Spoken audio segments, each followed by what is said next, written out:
चलिए, good morning सभी को। कैसे हैं सब लोग? बढ़िया हैं? ठंड है?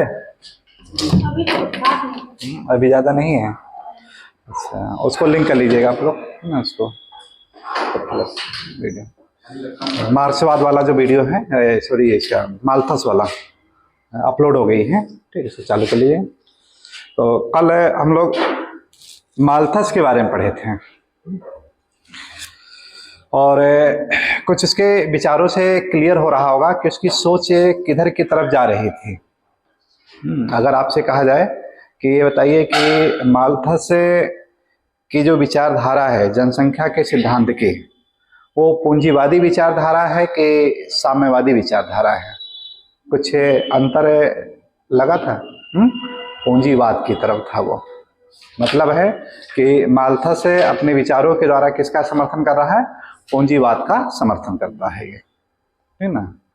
कि और क्या चीज, क्या नहीं खुला है?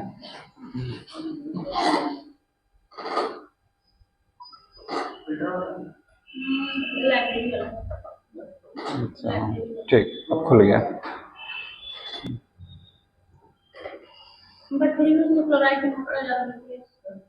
क्लोराइड की मात्रा ज्यादा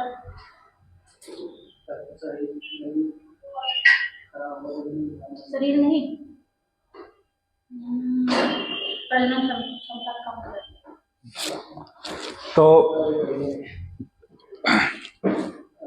थोड़ा सा एक बार संक्षेप में एक बार देख लेते हैं पुनः हम लोग, क्योंकि इसी का जो क्रिया है, इसी का प्रतिक्रिया होगा।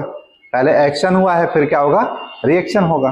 ठीक, मतलब अगर ये अपनी विचारधारा दे रहा है तो कोई ना कोई क्या होगा, इसका आलोचक के रूप में जरूर आएगा, और जो आलोचक के रूप में आएगा वो भी आपके सिलेबस में है ही। तो पूंजीवाद की आलोचक के रूप में कौन आता है? साम्यवाद आएंगे। ठीक, तो साम्यवादी विचारधारा फिर जनसंख्या वृद्धि के सिद्धांत के रूप में आता है ये। तो एक तरफ आपका देखिए माल्थसवाद आता है, तो दूसरी तरफ क्या आ जाएगा आपका? मार्क्सवाद आ जाता है, और दोनों ही तुलना करके पूछा जाता है। तो आज की क्लास में देखिए हम लोग क्या करेंगे कि जो माल्थसवाद है विचारधारा, उसका एक प्रारूप संक्षेप में देखेंगे, और फिर तुलना करेंगे कि माल्थस और मार्क्स दोनों के विचारों में क्या असमानता है और ये विचारधारा क्यों आई है ये। तो एक वर्ग है जो कि जनसंख्या वृद्धि का कोई और कारण बताएगा, तो दूसरा है कोई और बताएगा। एक है जो कि कहेगा कि जनसंख्या वृद्धि से जो उत्पन्न समस्याएं हैं उसको कैसे रोका जाए, और दूसरा क्या कहता है कि जनसंख्या वृद्धि कोई ज्यादा समस्या ही नहीं, समस्या क्या है? पूंजीवाद है। यानी पूंजीवाद को नष्ट कर दिया जाए और उसके बाद क्या कर जाए? जनसंख्या वृद्धि अपने आप रुक जाएगी, उसकी कोई वो दिक्कत नहीं है ये। तो इस तरह से ऐसी यानी विचारधारा आपको मिलेगी, यानी डिबेट का विषय काफी ज्यादा रहेगा ये। इसमें हम लोग अपना कोई मंतव्य नहीं, अपना एक क्या कर सकते हैं कि एक व्यू जारी दे सकते हैं, और बाकी जो देना है कि जो कार्ल मार्क्स है उसने उन्होंने क्या कहा है और जो मार्क्स ने है उन्होंने क्या कहा है ये, इसी पे लेके चलना है हम लोगों को। ठीक, तो माल्थस का अगर जन्म की बात करें तो कहाँ पर हुआ है?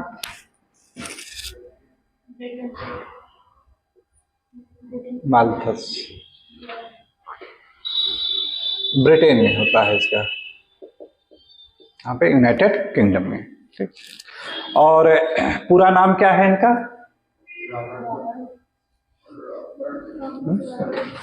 Thomas Robert, Thomas Robert Malthus, यानी पूरा ही नाम था ये। जन्म की बात करें तो जन्म इनका कब हुआ है? किस सन में? 1766 में हो रहा था ये। और मृत्यु कब हो रही है? 1834 में हो रही है। ठीक, और अपने जो विचारधारा है ये कब दिया है? 1798 में ये विचारधारा दिया है। मतलब क्या है कि जब माल्थस की विचारधारा समाप्त हो गई है उसके बाद देखिए क्या हो रहा है? मार्क्सिज्म की विचारधारा आपकी आती है ये। ठीक, तो दोनों का एक क्रिया प्रतिक्रिया के रूप में लोग देखेंगे कि अगर माल्थस की बात करें तो जब ये विचारधारा समाप्त हुई है उसके बाद ही देखिए इसकी विचारधारा आती है। तो मार्क्सवाद की अगर बात, कार्ल मार्क्स की बात करें हम लोग,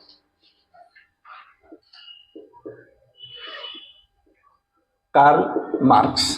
ठीक, तो इसका जन्म देखिए कब हो रहा है, 1818 में होता है ये। यानी जब ये विचारधारा समाप्त हो रही तो उसके बाद इसका ये मृत्यु की बात करें तो ये है 1883 में हो रही है, 1883 में हो रही है, ठीक। और इसका जो जन्म होता है वो कहां पर है, जर्मनी में है। जर्मनी में एक यहूदी परिवार में होता है। बाद में पहले इन्होंने अपना धर्म परिवर्तन कर लिया था, यहूदी से किस में चले गए थे, ईसाई में चले गए थे ये, ठीक। तो ये प्रारंभिक रूपरेखा होगा किसका, कहां पर पालन पोषण हुआ है ये। तो देखिए जिसका जहां पे पालन पोषण होता है उस परिवेश का क्या होगा, उस पे विचारों पर कहीं ना कहीं उसका प्रभाव बहुत ज्यादा पड़ेगा ये, ठीक।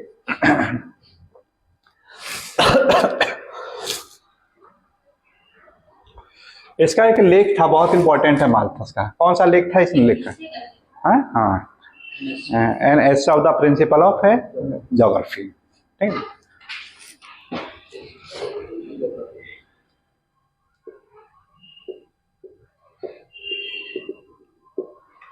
प्रिंसिपल ऑफ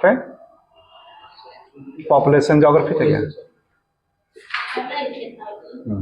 पॉपुलेशन, ये इस पे है ये, ठीक।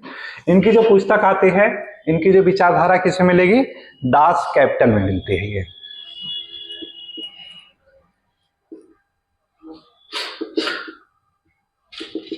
दास से कैपिटल में मिलेगी, ठीक। तो माल्थस देखिए क्या बताते हैं कि ये कि रिलेशन की बात कर रहे हैं, संबंध की बात कर रहे हैं। और संबंध किसमें किसने बताया इन्होंने, तो एक तरफ आपका है जनसंख्या और दूसरा क्या है,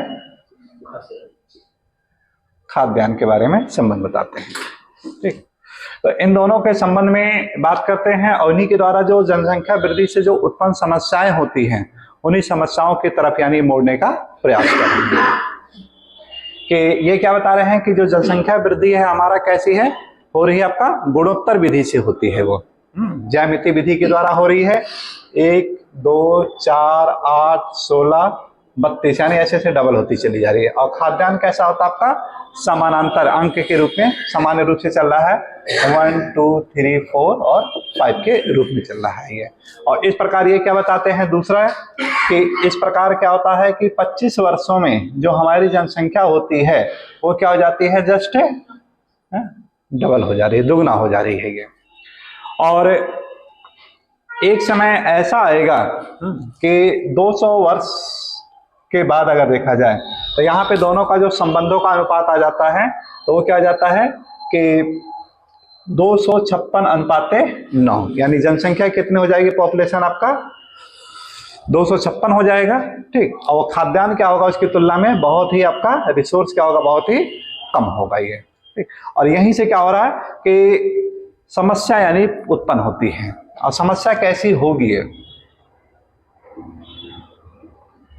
अब मान लीजिए कि एक छोटा सा अवलोकन करें कि संसाधन खाद्यान्न हमारे पास है ही नहीं और लोग भूखे प्यासे लोगों की संख्या बहुत ज्यादा है, छीना झपटी होगा, मुझको मिले मुझको मिले मुझको मिले, तो परिणाम क्या होगा आपस में कि गृह युद्ध की समस्या होगी है। तो इस तरह से देखिए संबंध को बता करके क्या बताते हैं कि इससे क्या होगा, बहुत विकराल समस्या हो जाएगी, यानी हमारा जो देश है किधर की तरफ चला जाएगा, वो गृह युद्ध की तरफ है चला जाएगा, ठीक। आपस में जो द्वेष की भावना हो जाएगी वो बढ़ जाएगी, आपस में एक मारपीट की यानी भावना है क्या, बढ़ जाएगी। जब इंसान को भूख लगती है तो वहां पर क्या होगा, अपना पराया, नैतिकता, मित्र यार सब कुछ यानी वो भूल जाता है, वो बस उसको क्या है, अपने पेट की बदले पहले मुझको पहले मुझको। देखा होगा आपने कहीं पर भी कि जब इंसान को प्यास लगती है या पानी के लिए या कोई भी यानी अन्य के लिए जब होता है तो वहां पर क्या है कि भंडारे वंडारे में अक्सर देखा होगा आप लोगों ने, क्यों इतना ज्यादा होता है, इसी वजह से होता है कि पहले मुझको पहले मुझको पहले मुझको, ये सब किसके ऊपर पैर क्या रख रहे हैं, क्या है, नैतिकता यानी बिल्कुल यानी अलग यानी चली जाती है वो। तो ये उस समस्या की तरफ जा रहे हैं, यानी जो समस्या ये उत्पन्न होती है इसके द्वारा ये, ठीक। और समस्या का इन्होंने ये कारण क्या बताया है ना? कारण देखिए क्या बता रहे हैं कि जनसंख्या वृद्धि ही इसका सबसे मूल कारण है। और इस समस्या को दूर करने के लिए क्या बताते हैं ये कि जनसंख्या की वृद्धि को अगर रोक दिया जाए तो ये समस्या अपने आप ही क्या हो जाएगा, दूर हो जाएगा। ये देश की विकास की बात करें हम लोग,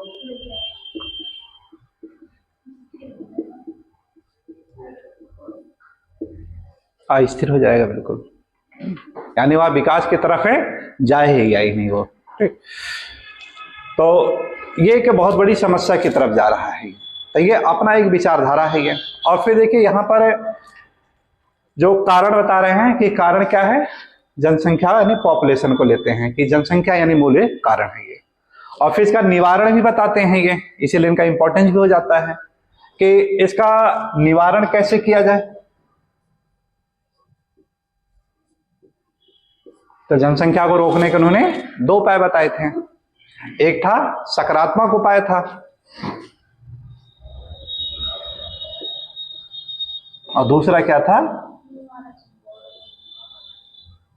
निवारक उपाय था। निवारक उपाय में देखिए क्या बताते हैं, आत्म संयम,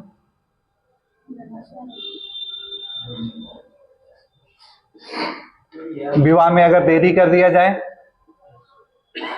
या ब्रह्मचर्य जीवन अपना लिया जाए, ये सब क्या होगा, इसके निवारक उपाय के अंतर्गत आते थे ये। सकारात्मक की बात क्या कर रहे हैं कि ज्यादा यानी हमें परेशान होने की जरूरत नहीं है। जब ओवर पॉपुलेशन होगा, लोड होगा, तो जनसंख्या जो वृद्धि हो रही है उसको रोकने के लिए प्रकृति खुद ही अपना उपाय कर लेगी। यानी बाढ़ जैसी आपदा आ जाएगी, वहां पर सूखा, महामारी आ जाएगा, वहां पे विश्व युद्ध छिड़ जाएगा। ये सब क्या है, ये इसका निवारण बता रहे हैं। तो एक जब इन्होंने अपना सिद्धांत दिया है, सिद्धांत के बाद देखिए क्या हो रहा है कि बीच में इनकी आलोचना होती है। और आलोचना करने वाले कौन आते हैं, मार्क्सिज्म आएंगे अब के। और जब मार्क्सिज्म आ जाएंगे तो ये विचारधारा क्या हो जाएगा, इसके समर्थक कम हो जाएंगे, जाहिर सी बात है। यही कारण है कि माल्थसवाद की विचारधारा बीच में धूमिल क्यों पड़ गई थी। बीच में क्या जरूरत पड़ी कि 1948 में पुनः जीवित करने की बात है क्यों की गई थी, नव माल्थसवाद का सिद्धांत क्यों आया, कोई ना कोई कारण जरूर था। तो उसके सबसे बड़ा कारण क्या था, आपका मार्क्सिज्म विचारधारा कि बीच में आकर के शिफ्ट कौन हो जाता है, ये मार्क्सवाद शिफ्ट हो जाता है। इसी को आज हम लोगों को सीखना है कि जनसंख्या के संदर्भ में मार्क्सवादी विचारधारा क्या है और दोनों के बीच में तुलनात्मक अध्ययन को पूरा का पूरा हम लोगों को पढ़ना है। ठीक, तो कार्ल मार्क्स की बात करें हम लोग तो जर्मनी से संबंधित थे, यहूदी परिवार से रिलेटेड थे आपके ये। और बाद में इन्होंने अपना धर्म है वो परिवर्तन कर लिया था। और परिवर्तन किस में किया था, वो क्रिश्चियन में अपना ही धर्म अपना लिए थे, ईसाई में। इनकी जो प्रसिद्ध पुस्तक आती है, क्या नाम है, दास कैपिटल आती है। ठीक, तो अब यहां पे देखिए जो जनसंख्या वृद्धि का जो इनका सिद्धांत आता है,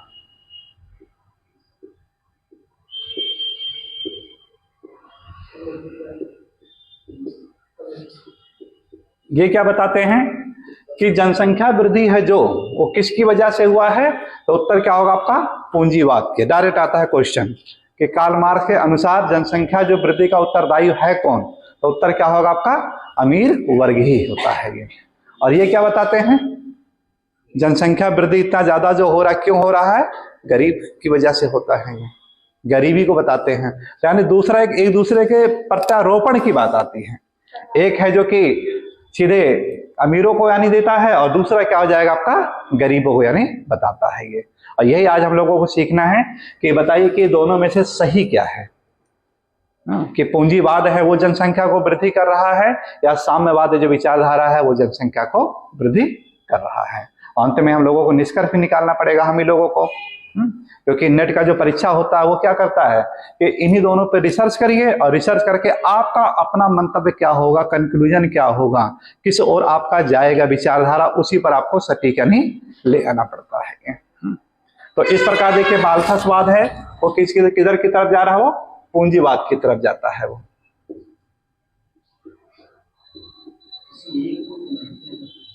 और दूसरा देखिए क्या होगा कि आपका ये क्या बताता है, ये साम्यवाद की तरफ जाता है। तो पहले तो हम लोग सीख लें कि कैसे कैसे यानी दोनों के बीच में अंतर है और कैसे यानी ये दूसरे को प्रत्यारोपण ये कर रहे हैं, और फिर अपना यानी हम लोग निष्कर्ष निकालेंगे कि क्या यानी इनमें से किधर की तरफ झुकाव आपका तरफ जाएगा, ये है ना। यही आज का है पूरा ये विषय बनेगा ये। ठीक, पूंजीवाद की बात करें हम लोग तो पूंजीवाद का मतलब क्या है, इसमें अमीर वर्ग की बात करते हैं हम लोग।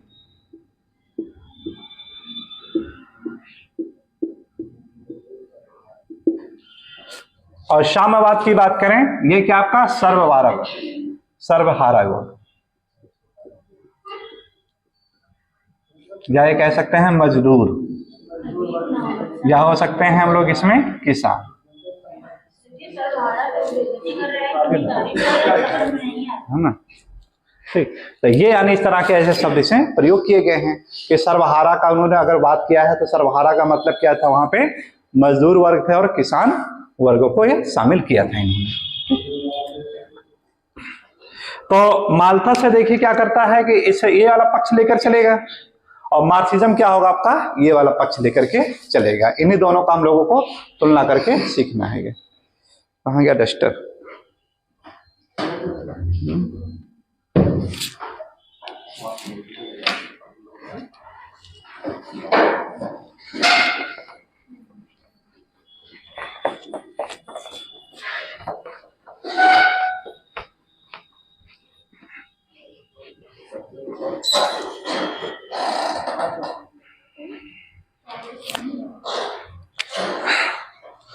पूंजीवाद, पूंजीवाद का सबसे बड़ा उद्देश्य क्या होता है अगर देखा जाए,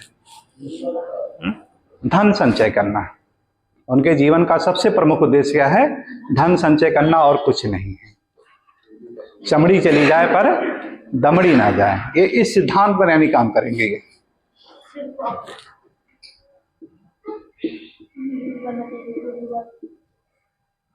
धन संचय, और धन संचय के आगे ये क्या होगा, इनके अंदर जो ह्यूमनिटी है, वो मानवता, वो बिल्कुल यानी उसके आगे कोई वो उस पर तवज्जुह नहीं देंगे ये। ठीक, तो इस प्रकार देखिए कि ये लोग धन संचय करते हैं। फिर बात आता है क्यों धन संचय करना चाहते हैं, कोई ना कोई रीजन तो जरूर है। जो पूंजीवाद है अगर धन संचय कर रहा है तो क्यों करना चाह रहा है वो, तो उत्तर क्या होगा आपका, भोग विलासिता के, है ना, ऐसो आराम के लिए। ये क्या करता है कि अगर ये धन संचय कर रहा है उसके पीछे रीजन क्या है, कारण क्या है, तो उत्तर क्या होगा आपका, भोग विलास के कारण।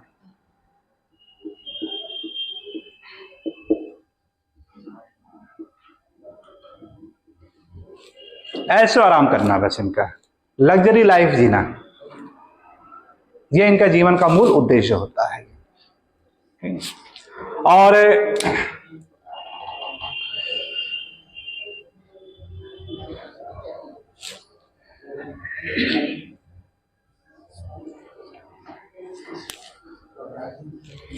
साम्यवाद की बात करें तो ये देखिए क्या होगा, इनका मूल उद्देश्य क्या होता है,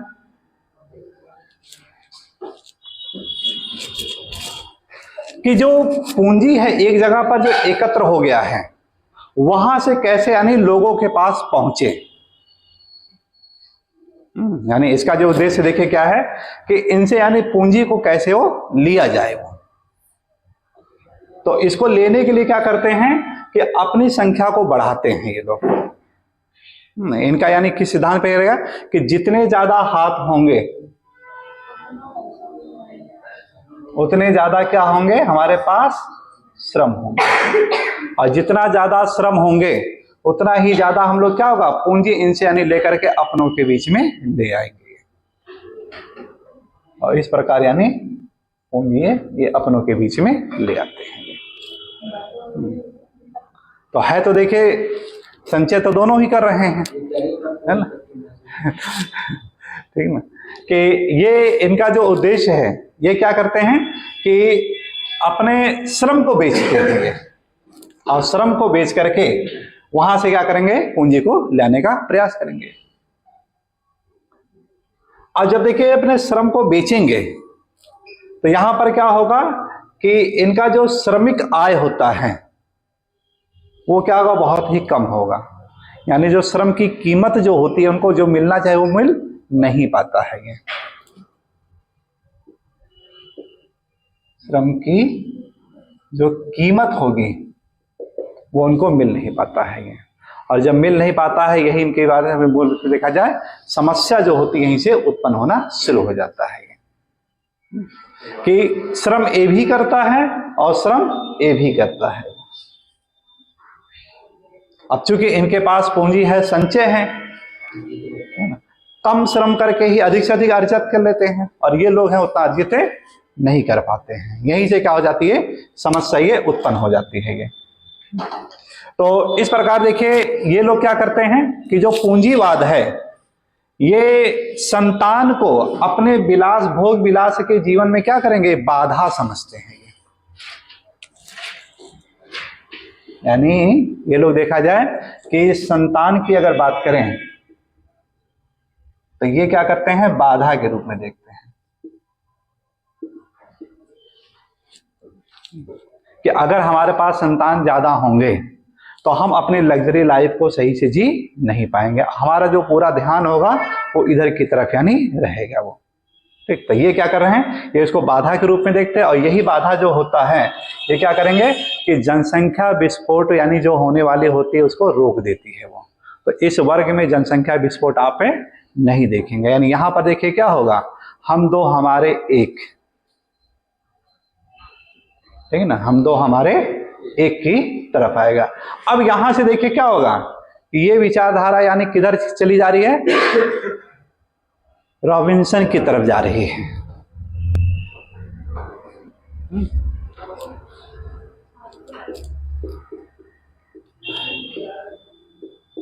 रॉबिन्सन की तरफ जा रही है कि संख्या जितनी ही कम रहेगी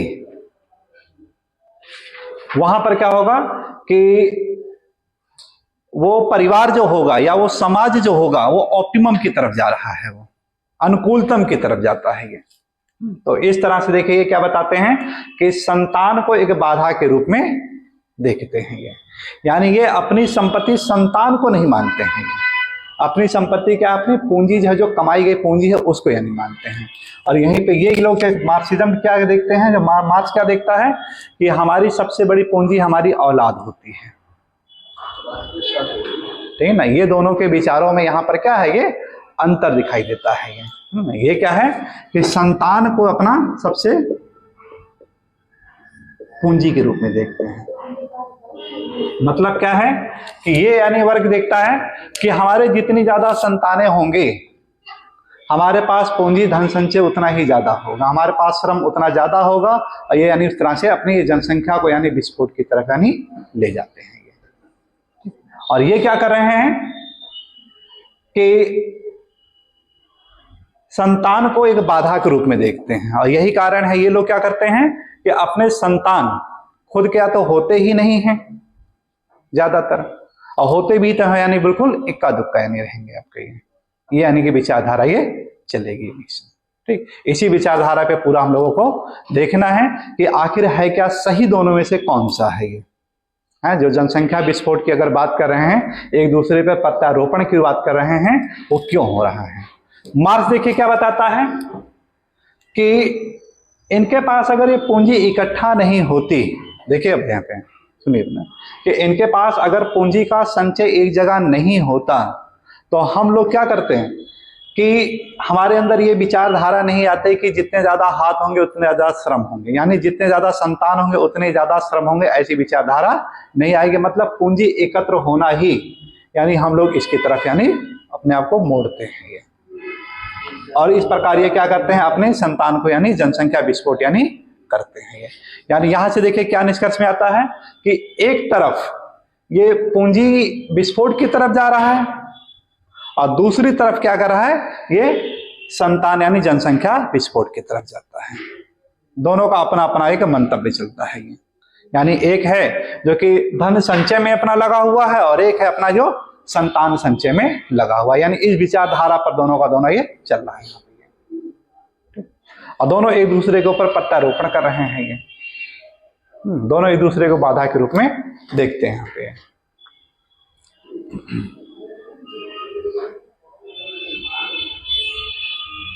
दोनों के बीच का यहाँ पे देखिए क्या है, साम्यवाद बताता है कि हमारे पास श्रम ज्यादा है,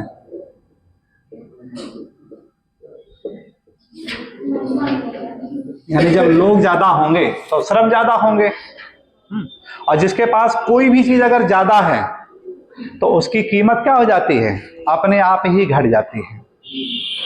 कोई भी चीज है अगर किसी के पास बहुत ज्यादा है तो उसकी वैल्यू क्या हो जाएगी, वो घट जाती है।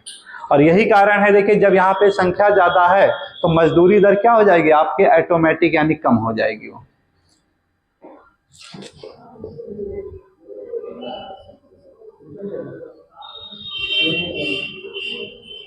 मजदूरी दर कम हो जाती है।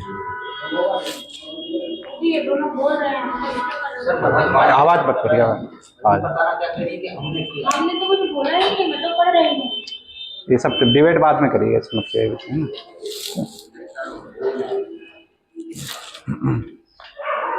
तो इस प्रकार इसकी जो विचारधारा देखिए क्या है, श्रम ज्यादा है इस वजह से मजदूरी दर क्या हो जाती है यहाँ पे, कम हो जाती है ये। और इनके पास क्या है, पूंजी ज्यादा है, तो इनके पास क्या होगा, पैसे की कीमत यहाँ पर इनके पास है कुछ नहीं होता है, यानी थोड़े से काम के लिए यानी क्या करेंगे वो, यानी ज्यादातर यानी पूंजी अपना वो व्यय कर देते हैं वो। तो इस प्रकार यहां से देखिए क्या होगा कि ये धन संचय करके, पूंजीवाद क्या करता है, धन को संचय कर देता है और इस वजह से क्या हो जाता है, श्रम को सस्ता कर देता है। धन को संचय कर दिया और धर्म संचय करने की वजह से क्या होगा, इसके पास यानी श्रम यानी सस्ता हो जाता है। यही जो श्रम सस्ता हो जाता है, कार्ल मार्क्स इसी का यानी क्या करता है, वो विरोध करता है वो।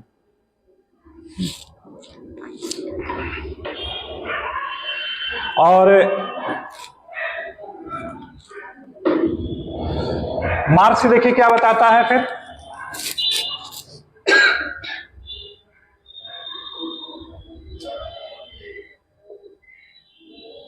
कि अगर पूंजीवाद को समाप्त कर दिया जाए,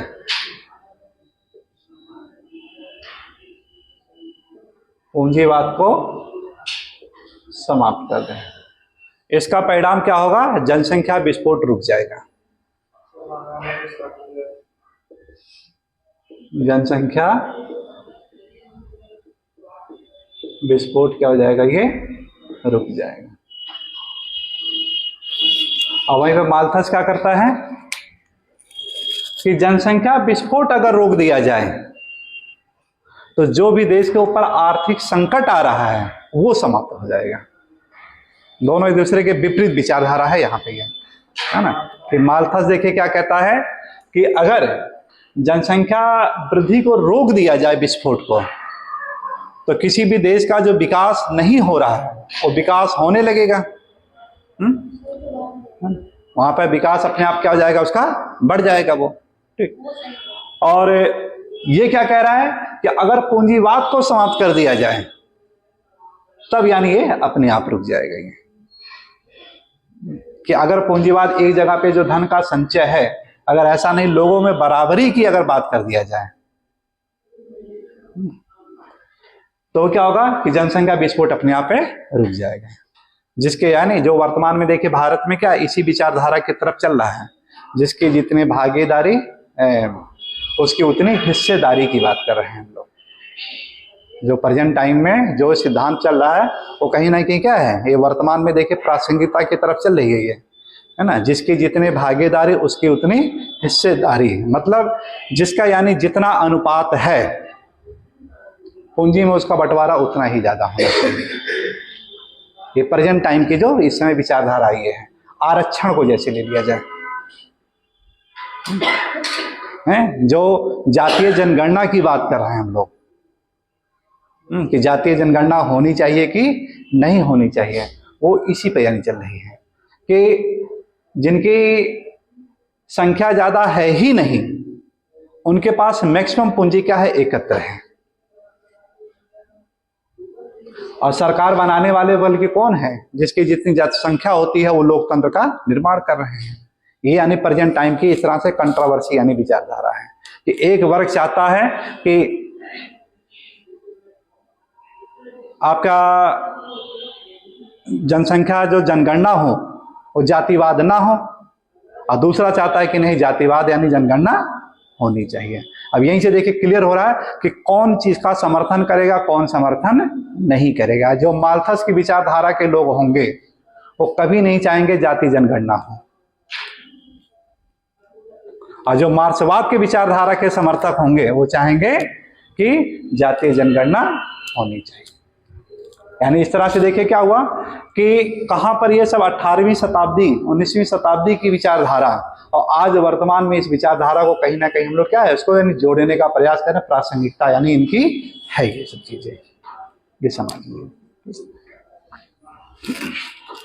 भारत के संदर्भ में कौन सा सही रहेगा? हैं अभी आपके सामने आएगा क्या सही है क्या उचित है। अभी जब पूरा देखेंगे तो आप ही तुलना करेंगे, हाँ ये सही होना चाहिए, माल्थस सही है कि मार्क्स सही है। ठीक, कि कहां पर यानी माल्थस सही हो, कहां पे मार्क्स सही हो गई।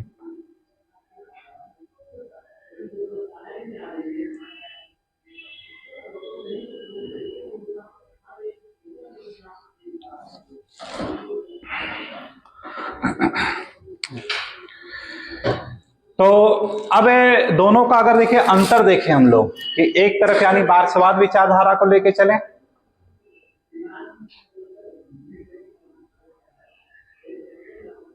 और फिर माल्थस को ले लेते हैं। एक तरफ हम लोग माल्थस की विचारधारा और दूसरी तरफ क्या हो जाएगा आपका मार्क्स की विचारधारा, और दोनों का क्या है तुलनात्मक अध्ययन कर लेंगे।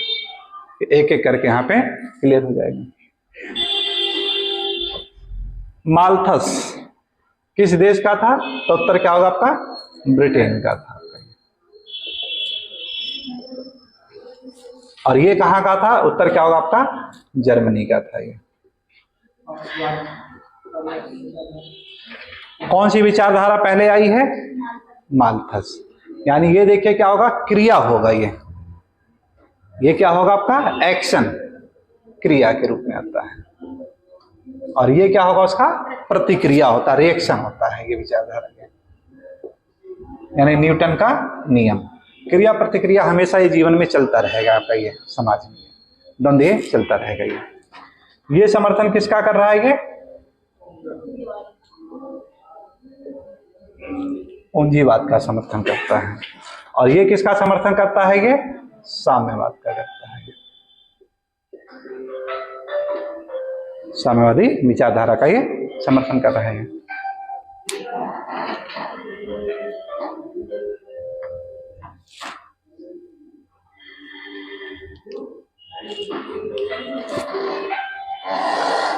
जनसंख्या वृद्धि की बात करें तो ये देखिए आपकी जैविक क्रिया को बताता है। ये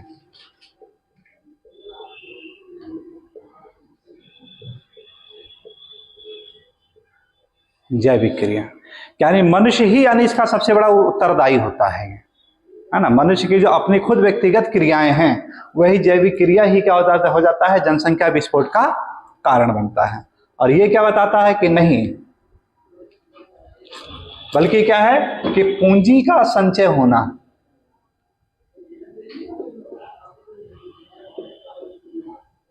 पूंजी का संचय होना वो यानी जनसंख्या विस्फोट का कारण है। दोनों अपना अलग अलग यानी ये है मानव को ही उत्तरदायी ठहरा देता है। और ये क्या कहता है कि नहीं, पूंजी एक जगह पर एकत्र है, इस वजह से क्या हो रहा है जनसंख्या यानी आपकी बढ़ रही है। ठीक,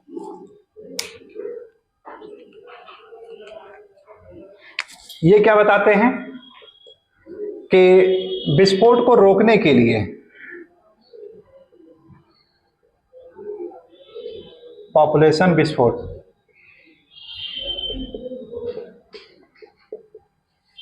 रोकने के लिए कुछ उपाय की बात बताते हैं। ये जैसे एक उपाय इन्होंने बताया है सकारात्मक उपाय, और दूसरा आपका क्या है निवारक उपाय इनका ये कि जनसंख्या अगर विस्फोट को रोकना है तो यानी मनुष्य क्या करे, यहाँ पर आत्मसंयम करे।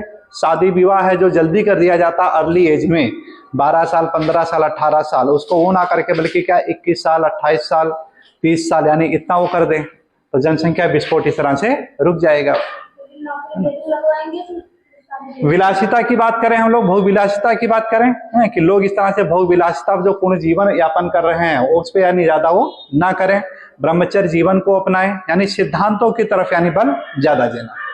और सकारात्मक में देखिए क्या बताते हैं कि ज्यादा यानी क्या होगा, आपके अकाल आ जाएगा, महामारी आ जाएगा, प्रकृति अपने आप जनसंख्या विस्फोट को यानी नियंत्रण कर लेगी। ये कहते हैं कि नहीं, इससे अगर कह दिया जाए कि जनसंख्या विस्फोट रुक जाए तो इम्पॉसिबल आपकी नहीं रुक सकती है। मार्क्सिज्म कहता है, ये कहता है बस एक करिए कि पूंजीवाद जो है इनके यहाँ जो संचय है धन जो संचय है उसी को यानी आप कोलैप्स कर दिए, समाप्त कर दीजिए, जनसंख्या विस्फोट अपने आप रुक जाएगा। बहुत सारा चीज देखते हैं कि जैसा देखा जाए कि सरकारी नौकरियों की बात करें हम लोग, A1 ग्रेड की नौकरियां एक जगह पर क्या है आपका संचित हो गया है। या जो सबसे ऊंचे पद की बात करें जज की अगर देखें हम लोग, वही एक ही यानी खुराना परिवार चल रहा है। उनके दादा थे आपके जज थे, है ना, हाँ, उनके नाती हैं वो जज हैं, उनके पोते हैं वो जज हैं, बहू है वो जज बन गई हैं, हैं? तो ये क्या है, एक खुराना परिवार आप तो देखते होंगे इस तरह से, है ना। तो क्या है आपका कि इस तरह से यानी ये क्या बना हुआ है। तो ये वही चाहता है कि यानी जो एक विशेष परिवार है, आखिर ऐसा क्यों है, क्यों? अगर मान लीजिए संविधान के ऊपर अगर चल रहे हैं, संविधान से अगर चल रहा हमारा देश, तो संविधान से क्या होना चाहिए था कि नौकरियों यानी सब में यानी देना चाहिए था आपको, यानी ज्यादा तो नहीं, कम से कम जो 50% है 50% क्या होना चाहिए, जज जो थे कि अदर वाले जरूर होने चाहिए थे। मतलब इन्होंने क्या किया है कि संविधान के विरुद्ध यानी देश चलाया है, यही तो है निष्कर्ष इसका। प्रोफेसर की बात करें आप लोग तो प्रोफेसर पे भी यही है आपका निष्कर्ष निकलता है। इलाहाबाद यूनिवर्सिटी को ले लीजिए आप, हम तो ज्योग्राफी डिपार्टमेंट में थे, है ना, देखे थे कि 20 प्रोफेसर थे, 20 प्रोफेसर में से एक भी नहीं थे, ना तो कोई SC ना तो कोई OBC, सब एक वर्ग के तरफ। यानी ये सब क्या था, ये कहीं ना कहीं क्या उनकी जो भर्ती की गई थी हमारे संविधान के विरुद्ध की गई थी, यानी 10 है ना। तो ये मार्क्सिज्म देखिए क्या इसी का यानी घोर संकट में विरोध करता है, ये कि बस क्या करिए कि धन को क्या करिए आप जो एक जगह पर एकत्र है आपका उसको आप कोलैप्स करिए, पहले आप जनसंख्या विस्फोट अपने आप रुक जाएगा, आपको ये सब करने की जरूरत नहीं है। MBBS डॉक्टर को ले लीजिए आप, सब एक से एक पूरा यानी वही मिलेंगे, सब एक ही परिवार, एक ही खानदान, एक ही वर्ग से रिलेटेड, बाकी यानी यहाँ पर है ही नहीं सब चीजें। यानी इसका क्या है कि चलिए ठीक है OBC को माने देर से मिला, मंडल कमीशन यानी देर से आया, लेकिन जो पूना पैक्ट है आपका तो स्वतंत्रता से पहले का लागू था, यानी उसको तो भी तवज्जो पे रख दिया गया कि 22% कम से कम MBBS तो होना चाहिए, 100 में से 22 डॉक्टर SC का क्लास का होना चाहिए था, एक भी नहीं मिलेगा आपको। तो यही चीज देखिए आज वर्तमान में क्या है कि चाहते हुए भी हम लोग जान रहे हैं कि आरक्षण हमारे लिए बैसाखी है, खराब है, उसके बावजूद भी आज इसको हम लोग यानी रोक नहीं पा रहे हैं। ये मार्क्सिज्म की विचारधारा कहीं आज भी देखिए क्या हमारे भारत में ये कूट कूट करके भरी हुई है ना। ये पता है कि मानव की एकता के लिए सबसे बड़ा खतरा है ये मार्क्सिज्म विचारधारा, और उसके बावजूद भी क्या है ये है बिल्कुल निकालना चाह रहे हैं हम लोग, निकल नहीं पा रहे हैं। मोहन भागवत को ले लीजिए, उन्होंने देखिए एक शब्द जो इन्होंने कोटेशन का कितना बढ़िया कहा है ना, कि हमारे पूर्वजों के किए गए कर्मों का भुगतान कहीं ना कहीं हम लोगों को खामियाजा करना पड़ेगा। मतलब उनके पूर्वजों ने क्या किया है ना, कि लोगों का जो हिस्सा खा गए हैं वो आज देखिए वही है कि हम लोगों के जो बच्चे हैं पढ़ लिख करके यानी आगे बढ़ने का प्रयास कर रहे हैं, लेकिन आरक्षण की वजह से उनको क्या है, नौकरी से वंचित मिल रहा है। ये समस्या सबसे बड़ी समस्या है कि एक व्यक्ति है जो कि 100 में से 98% ले आ रहा है, उसको नौकरी से वंचित कर दिया जा रहा है, वहीं पे 60% वालों को क्या है, नौकरी मिल जा रही है। ये आरक्षण का सबसे बड़ा यानी ये है, और ये सब लोग जानते भी हैं ये बहुत गलत है ये, लेकिन वही है, मोहन भागवत ने कहा है कि हमारे पूर्वजों के द्वारा जो किए गए कर्म है उसका भुगतान आज हम लोगों को करना पड़ रहा है। पहले 100% करते थे, बाद होने के बाद ऐसा हो गया है। और ये क्या है, अब देखिए इसी को दूसरी विचारधारा से लेके चलिए, आप हम्बोल्ट की तरफ ले के चलिए। हम्बोल्ट यही बात कहते हैं, जैनिज्म की जो विचारधारा की आती है ना, कि मानवता की एकता से रिलेटेड, कि जो ऊंच नीच, अमीरी गरीबी, पूंजीवाद, साम्यवाद, ये क्या होगा, मानव की एकता के लिए सबसे बड़ा खतरा उत्पन्न कर रहा है। ब्रह्मांड की एकता के लिए खतरा हो रहा, प्रकृति की एकता के लिए खतरा हो रहा है। ये एक है जिसकी गगनचुंबी इमारतें हैं वो, और दूसरा है आपका झोपड़पट्टी में रहने वाला, सड़क पे सोने वाला वो। ये क्या होगा कि हम लोगों के लिए कहीं ना कहीं समस्या पैदा होगी। महात्मा गांधी भी इसी विचारधारा को देखे संविधान में इसको बताते हैं सब चीज़ें। जब इनके पास आते हैं कि संविधान बनाने की बात आती है तो सबसे पहले वो किसी को नहीं देखते हैं, अम्बेडकर को देखते हैं, जो उनका सबसे बड़ा विरोधी था ना, कि आप लोग आए हैं, वो अम्बेडकर कहाँ है आखिर, बताइए। क्या फिर उनको टालते हैं कि नहीं वो नहीं आए इस तरह से, क्या उसको जरूर शामिल करिएगा संविधान में, क्या उससे ज़्यादा पढ़ा लिखा आप लोगों के बीच में कोई है ही नहीं। और वहीं पर उन्होंने एक जंतर दिया कि मैं तुम्हें एक जंतर देता हूं, जब भी तुम्हारा अभिमान तुम पर हावी होने लगे, तुम ये कसौटी अपनाओ, जो तुम यानी कदम उठाने जा रहे हो उन गिरे तबकों के लिए कितना ज़्यादा उपयोगी होगा, तब जाकर के कोई आगे कानून बनाना। ये गांधी का जंतर एनसीईआरटी की बुक में हमेशा देखिए आपको फर्स्ट पीरियड में मिलता है आपको। ये यानी पूंजीवाद को यानी ये सचेत करते हैं एक तरह से, है ना, कि जो भी आप नियम और कानून बनाएंगे, है ना, उसका इम्पैक्ट उन्हें मजदूरों पर क्या पड़ेगा, उन किसानों पर क्या पड़ेगा, उसके लिए जरूर एक बार सोचना। और नहीं तो ये बात तो दूर नहीं, आप लोगों ने देखा है, इतिहास गवाह है कि सत्ता परिवर्तन में कोई भी यानी सर्वे पूंजीवाद नहीं आया है, बल्कि क्या है, सत्ता परिवर्तन को करने वाले कौन है, वही शोषित वर्ग है। चाहे फ्रांस की क्रांति को ले लीजिए और चाहे रूस की क्रांति को ले लीजिए, पूरा सत्ता को परिवर्तन कर दिया है, उन्होंने राजतंत्र को समाप्त कर दिया दोनों जगहों से। ये उनका एक प्रैक्टिकल अनुभव था ये सारा चीजें, और आज भी ये कहीं ना कहीं क्या है, यही देखिए मोहन भागवत इस समय हम लोगों से रिक्वेस्ट कर रहे हैं ये सब चीजें, है ना। भागवत ने कहा है कोई नहीं रोक पाएगा फिर वो, है ना, बिल्कुल, है ना, कब्जा करना है ना। तो इस प्रकार देखे मार्क्सिज्म क्या बताता है कि जनसंख्या विस्फोट को रोकना है तो माल्थस के सिद्धांत पे चलने की कोई जरूरत ही नहीं। क्या करिए कि धन संचय जो एक जगह पर है एकत्र, सरकारी नौकरियां जो एक जगह पे एकत्र है, पूंजी जो एक जगह पे एकत्र है, फैक्ट्रियां जो एक जगह पे एकत्र, वहां से ले आकर के क्या करिए, नेशनलाइज कर दीजिए आप। अब प्रेजेंट टाइम में देखिए क्या है, यही चीज है। एक है जो कि सरकार है यानी माल्थसवाद पे चल रही है, और दूसरी तरफ यानी जो में अपोजिट पार्टी है वो किस पे चल रहा है, मार्क्सवाद की तरफ चल रही है। यही तो निष्कर्ष है। अब अगर इसे कंक्लूजन निकालें तो आप ही देखिए क्या है कि जो इस समय प्रेजेंट टाइम की जो गवर्नमेंट है वो माल्थसवाद की विचारधारा लोग चल रही है। जनसंख्या को कैसे कैसे यानी इस तरह समस्याओं को सॉर्ट आउट करें, विकास को कैसे हम लोग पार करें हम लोग। लेकिन ऑपोजिशन है वो क्या कर रहा है, मार्क्सिज्म विचारधारा की तरफ चल रहा है, और दोनों एक दूसरे को समाप्त करने पे लगे हुए हैं, वो डोमिनेंट होने के पूरे पड़े हैं। एक चाहता है कि नहीं ये सही है, दूसरा कह रहा है कि नहीं ये सही है। अंततः निष्कर्ष कौन लेगा, हम ही और आपको लेना पड़ेगा, जनता को लेना पड़ेगा कि जो स्थायी सरकार है वो सही है कि ऑपोजिशन में जो गवर्नमेंट है वो सही है।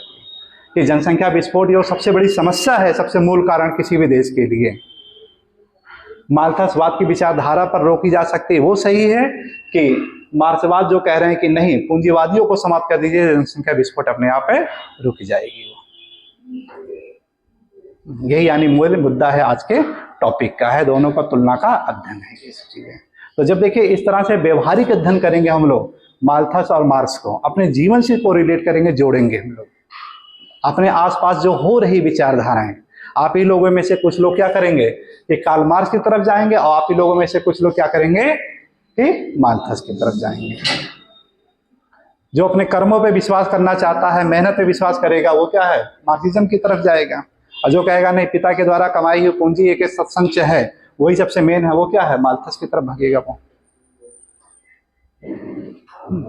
तो निष्कर्ष आप अपने आप निकाल सकते हैं। ये ठीक, ये इसमें यानी मूल ये था। ये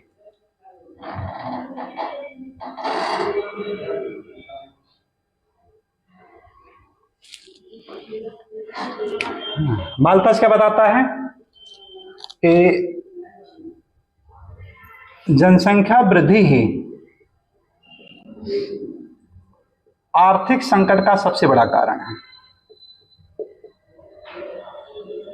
आर्थिक संकट हो गया, या गृह युद्ध हो गया, या क्रांतिकारी परिवर्तन जिसे कहते हैं, रेडिकल, ये यानी जनसंख्या वृद्धि ही सबसे बड़ा कारण बता रहा है। मार्क्सिज्म कहता नहीं, ये तो बिल्कुल गलत है, ये सरासर। ये क्या बताते हैं, नहीं, इस पर क्या है, आपका पूंजी है, आपका वो पूंजी संचय यानी पूंजीवाद, ये क्या है, देश की आर्थिक संकट का सबसे बड़ा कारण है। यानी पूंजी जब एक जगह पर संचय हो जाता है तो वही, यानी इससे क्या होगा, रीजनल इम्बैलेंस हो जाता है। एक जगह पर अगर पूंजी संचय हुआ तो परिणाम क्या हुआ, आपका रीजनल इम्बैलेंस हुआ। अंग्रेजों ने यही तो काम किया था कि भारत की जो पूंजी को एकत्र किया और संचय कहां पर किया, इन्होंने ब्रिटेन में ले जाकर के संचय किया, ब्रिटेन में। ऐसे क्या हुआ, क्षेत्रीय असंतुलन हुआ। यानी वही कंपनी है ब्रिटेन के, ब्रिटिश कार्य यहां पर कर रही है, उसका परिणाम इंपैक्ट यहां पे होना चाहिए, विकास यहां पे होना चाहिए, लेकिन पूंजी संचय ले जाकर कहीं और जाके कर दिए, वो विकास कहीं और हो रहा है। यही चीज आज यहां पर है। जो पूंजीवाद क्या करता है, पूंजी को इकट्ठा कर लेता है, वो कहता है कि यहां से लेकर के हटो, नहीं तो क्या होगा, जो श्रमिक वर्ग हमारे पूंजी को लूट लेंगे। तो इसलिए क्या करता है, वे अपनों के बीच से यानी कमा करके उस पूंजी का संचय कहीं और ज्यादा कर लेता है, इकट्ठा कर लेता है। और इनको यही क्या है, यही बात खल जाती है। कहते हैं कि हमारी कमाई गई कम मेहनत का यानी जो था विकास हम लोगों के यहाँ होना चाहिए, रेलवे का विकास हमारे यहाँ होना चाहिए, सड़क का विकास हमारे यहाँ होना चाहिए, पानी का विकास हमारे यहाँ होना चाहिए, बिजली का विकास हमारे यहाँ होना चाहिए। ये विकास हम लोगों को ना मिल करके विकास क्या, वो सीमित क्षेत्र में जाकर के मिल रहा है आपको। ये नक्सलवाद यही देखिए इसी का है रूपांतरित रूप है ये, कि आज जो पठारी क्षेत्र है, व्यवहार में लाइए इसी को, ज्योग्राफी से जोड़ लीजिए, है ना। पठारी क्षेत्र है आपके, चाहे बस्तर का पठार हो और चाहे आपका अंगारा लैंड, ये बस्तर का, झारखंड वाला जो है नागपुर का पठारी क्षेत्र हो, यहाँ से देखिए क्या कर रहा है, लो एस का खनन करके, कोयला का खनन करके पूंजीवाद ले जाकर के क्या कर रहे हैं कि अपना जो उन्होंने मूल स्थान बनाया है, चाहे दिल्ली में बनाया है, चाहे मुंबई में बनाया हो, या किसी भी कोस्टल रेंज में, उस क्षेत्र में क्या है, बहुमंजिले इमारतें, बहुमंजिले क्या कर रहे हैं, वहाँ पे 5 स्टार होटल खोले हैं अपनी लाइफ को, है। और जबकि वहाँ के खदानों के द्वारा जो खुदाई की गई, तो विकास तो वहाँ पे होना चाहिए था, 24 घंटे बिजली वहाँ पर होना चाहिए था, लेकिन वहाँ पे ना होकर के क्या है कि उनके यानी एक पर्टिकुलर प्लेस पर है।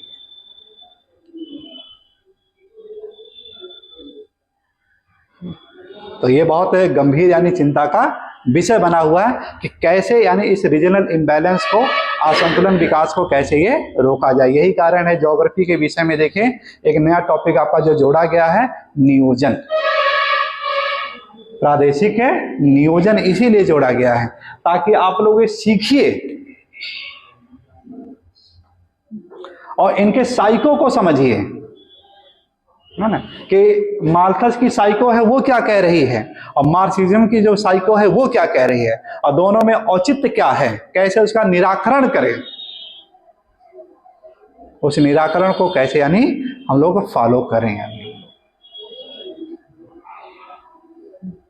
क्योंकि देखिए सरकार है हम ही लोगों के बीच में से चुना जाता, हम ही लोगों के बीच का होता। उत्तर प्रदेश का देखा जाए सबसे ज्यादा यानी प्रधानमंत्री देने वाला। इस हिसाब से क्या होना चाहिए था कि उत्तर प्रदेश का विकास सर्वोवारी होना चाहिए था।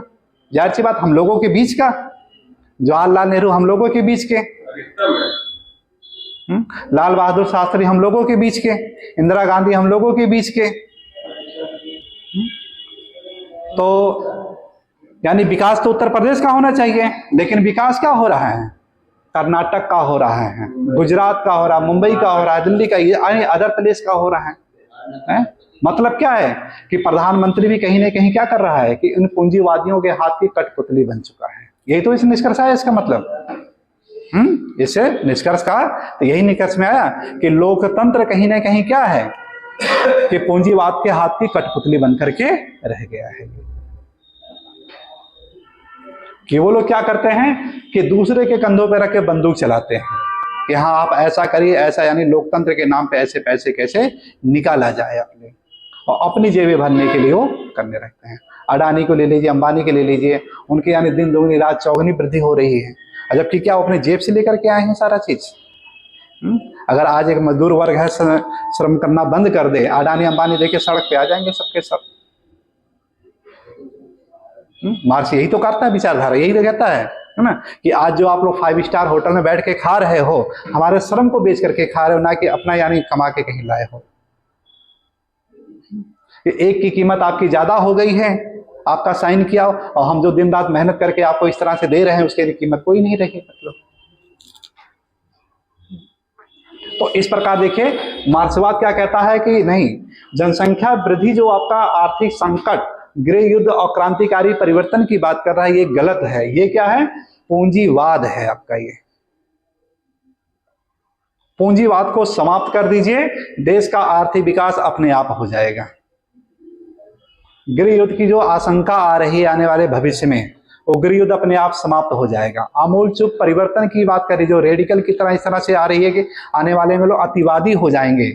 जो आप लोगों में एक नया टॉपिक भी है, रेडिकल ज्योग्राफी रखा गया है, अतिवादी भूगोल, ये इसी का परिणाम है सारा। क्यों रखा गया है ये आने वाले समय में ऐसा है कि ये सब चीजें हम लोगों को देखना पड़ेगा। हम लोग नहीं देखेंगे तो हमारी वाली पीढ़ी को ये देखना पड़ेगा ये। और समाधान अगर हम लोग नहीं निकाल के रखें तो समस्या ही तो विकराल है वो। कि मोहन भागवत ने अभी केवल इतना संकेत किया है, तो अगर हम लोग यानी अभी उस तथ्य को नहीं समझ पाए तो कितना यानी क्रांति हो सकता है वो। तो उनकी अगर बात अगर किए हैं तो हमारा समाज कहीं ना कहीं उनका सम्मान करे। वो सब चीजें कि जो पूंजी का संचय एक जगह पर हुआ है, उस से जो उसका एक केंद्रीकरण हुआ है, उस केंद्रीकरण को ना करके विकेंद्रीकरण कर दिया जाए कैसे।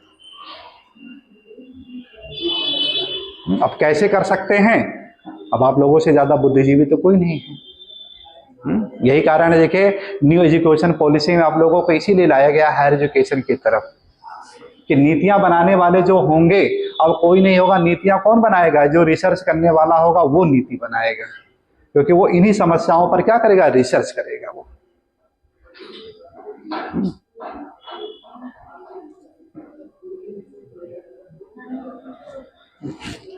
अब आप लोग अपना आप सोचिए क्या अच्छा है। अब सामने दोनों हैं, है ना? पहले तो लग रहा था ये अच्छा है ये अच्छा है, ठीक। तो जब दोनों को समझ जाते हैं तो ये आता है कि नहीं, आपस में लड़ने भिड़ने की अपेक्षा ये गलत है हम लोगों को, है ना?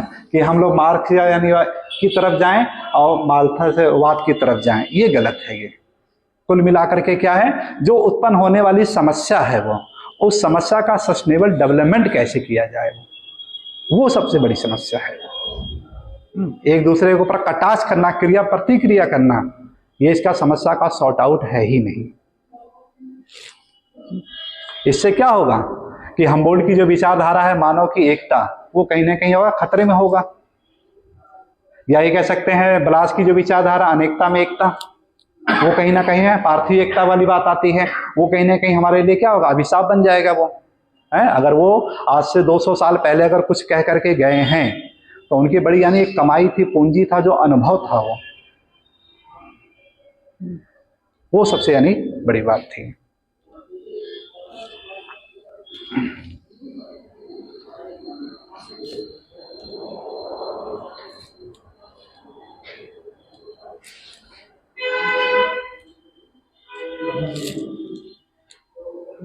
किसी शायर ने बहुत अच्छी एक बात कही है, बात इस पे जैसे याद आती है कि गुलों से खैर अच्छे हैं जो दामन थाम लेते हैं, है ना। गुल मतलब फूल और खैर मतलब क्या, कांटा, है ना। कि फूल से अच्छे बल्कि वो कांटे अच्छे होते हैं जो दामन थाम लेते हैं। मतलब जैसे कहीं पर अगर आप जा रहे हैं, है ना, तो कांटा क्या करता है, आपको रोक लेता है, आपके हाथ पे कपड़े फंस जाते हैं, आपको रोक लेता है, यानी दामन आपको थाम ले रहे हैं। अपनों से तो गैर अच्छे हैं जो वफा से काम लेते हैं। कि जो हम लोगों के बीच में रह करके आज जो अपना बन करके सोच रहे हैं, वो सबसे बड़ा हमारा शत्रु बना हुआ है। ये उसी शत्रु को पहचानना है हम लोगों को कि हमारी जो सरकार है वो गलत नहीं है, वो सही है।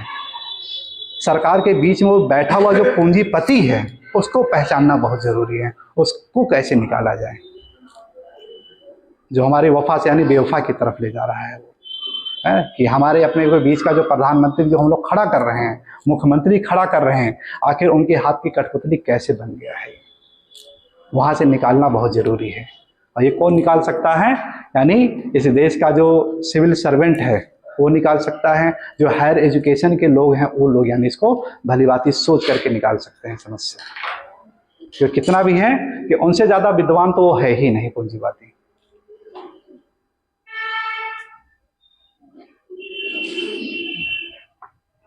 तो नोट कर लेते हैं, है ना, तो क्लियर हो गया होगा दोनों की विचारधारा क्या अच्छा है क्या, है ना।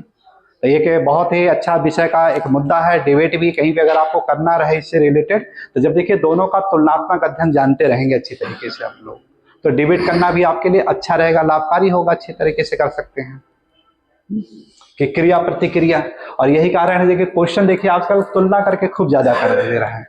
ना तो देखिए पूंजीवाद पूछ रहा है डायरेक्ट, ना तो माल्थस को पूछ रहा है, तो मार्क्सिज्म, यानी उत्पन्न जो मूल समस्या, उन समस्याओं के अंदर देख रहा है, यानी किसकी विचारधारा को आप देख रहे हैं, वो इसका निराकरण, यानी आप माल्थस की विचारधारा पे चलेंगे कि मार्क्सवाद की विचारधारा पे चलेंगे, या उसको सस्टेनेबल डेवलपमेंट की तरफ ले जाएंगे आप लोग। तो ये जो नए नए जो आपके सिलेबस में रखे गए हैं, रेडिकल ज्योग्राफी जो रखे गए हैं, और फेमिनिज्म लिख रखा गया है, नारीवाद जो रखा गया है, सस्टेनेबल डेवलपमेंट रखा गया, वो इसी वजह से रखा गया है। ये सब क्या है, ये सब यानी इससे समाज को एक नई प्रगति देंगे ये सब चीजें।